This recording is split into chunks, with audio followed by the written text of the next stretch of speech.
पश्चिम बंगाल में 7वें वेतन आयोग को मंजूरी मिल गई है। अब महिलाओं को हर महीने 3,000 रुपए दिए जाएंगे। बस की फ्री सुविधा होगी। बीजेपी ने कौन सी ममता की जो योजना है, ममता बनर्जी की, वो बंद की है और इसी भरोसे बंगाल में इस बार बीजेपी सरकार बना भी पाई है। नमस्कार, आप देख रहे हैं न्यूज़ 18 का डिजिटल प्लेटफॉर्म। मैं हूं आपके साथ श्रुति श्रीवास्तव।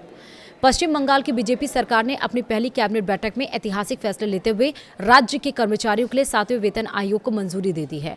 इसके साथ ही महिलाओं के लिए 3,000 मासिक सहायता की अन्नपूर्णा योजना लागू करने और धार्मिक आधार वाली योजनाओं को बंद करने का बड़ा निर्णय लिया गया है। क्या है पूरी बात, जानिए विस्तार से।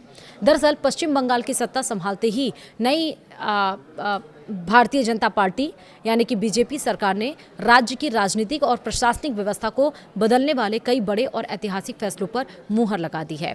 मुख्यमंत्री शुवेंदु अधिकारी की अध्यक्षता में हुई इस बेहद महत्वपूर्ण कैबिनेट बैठक में राज्य के सरकारी कर्मचारियों, महिलाओं और सामाजिक ताने बाने से जुड़े कई क्रांतिकारी कदम उठाए गए हैं। सरकार ने राज्य के लाखों कर्मचारियों को तोहफा देते हुए 7वें वेतन आयोग यानी कि 7th पे कमीशन के गठन को मंजूरी दे दी है। वहीं महिलाओं के सशक्तिकरण और तुष्टीकरण की राजनीति को खत्म करने के लिए भी बड़े नीतिगत बदलाव किए गए हैं। पश्चिम बंगाल के सरकारी कर्मचारी पिछले कई सालों से केंद्रीय दरों पर महंगाई भत्ते यानी कि डियरनेस अलाउंस और 7वें वेतन आयोग को लागू करने के लिए सड़क से लेकर कोर्ट तक लड़ाई लड़ रहे थे। पिछली तृणमूल कांग्रेस यानी कि टीएमसी सरकार के समय यह मांग लगातार लंबित रही। शुवेंदु अधिकारी ने कैबिनेट की बैठक में कर्मचारियों की इस पुरानी और जायज मांग को पूरा करते हुए 7वें वेतन आयोग के गठन के प्रस्ताव को हरी झंडी दे दी है। इस फैसले से राज्य के करीब 10 लाख से अधिक सेवारत कर्मचारी, शिक्षकों और पेंशन भोगियों की सैलरी और भत्तों में बंपर बढ़ोतरी होने का रास्ता पूरी तरह से साफ हो गया। चुनाव के दरमियान भाजपा ने महिलाओं की आर्थिक स्थिति को सुधारने के लिए जो सबसे बड़ा वादा किया, उसे सरकार बनते ही अमली जामा पहना दिया गया है। कैबिनेट ने राज्य में अन्नपूर्णा योजना के भव्य शुभारंभ को अपनी मंजूरी दे दी है। आगामी 1 जून से राज्य की सभी पात्र महिलाओं के बैंक खातों में हर महीने 3,000 की आर्थिक सहायता राशि सीधे ट्रांसफर की जाएगी। यह योजना राज्य के इतिहास में महिलाओं के लिए अब तक की सबसे बड़ी और सीधी वित्तीय मदद वाली योजना साबित होने जा रही है, जिससे उनके जीवन स्तर में बड़ा सुधार आएगा। महिलाओं को चौतरफा सुरक्षा और सहूलियत देने के इरादे से कैबिनेट ने एक और शानदार फैसला लिया है। कैबिनेट मंत्री अग्निमित्रा पॉल ने बैठक के बाद मीडिया को बताया कि राज्य की महिलाओं को आत्मनिर्भर बनाने की दिशा में एक और बड़ा कदम उठाया गया है। 1 जून से पूरे पश्चिम बंगाल में सभी सरकारी बसों में महिलाओं के लिए यात्रा पूरी तरह से मुफ्त यानी कि फ्री बस ट्रेवल कर दी जाएगी।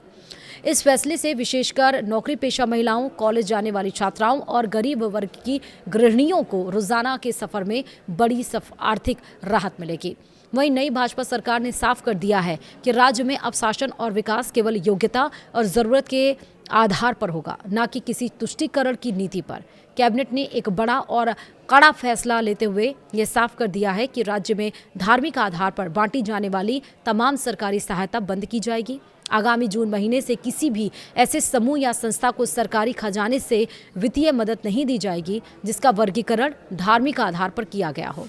सरकार का मानना है कि राज्य के संसाधनों पर हर नागरिक का समान अधिकार है। आरक्षण व्यवस्था को पारदर्शी बनाने और समाज के असली पिछड़े वर्गों को उनका हक दिलाने के लिए भी कैबिनेट ने बड़ा कदम उठाया है।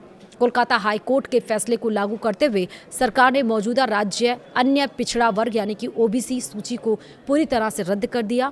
अब राज्य में ओबीसी आरक्षण की पात्रता और विसंगतियों की जांच के लिए एक उच्च स्तरीय जांच पैनल यानी कि इंक्वायरी पैनल का गठन किया जाएगा। यह पैनल नए सिरे से पूरी व्यवस्था की समीक्षा करेगा, जिसके बाद ही वास्तविक हकदारों को आरक्षण का लाभ दिया जाएगा।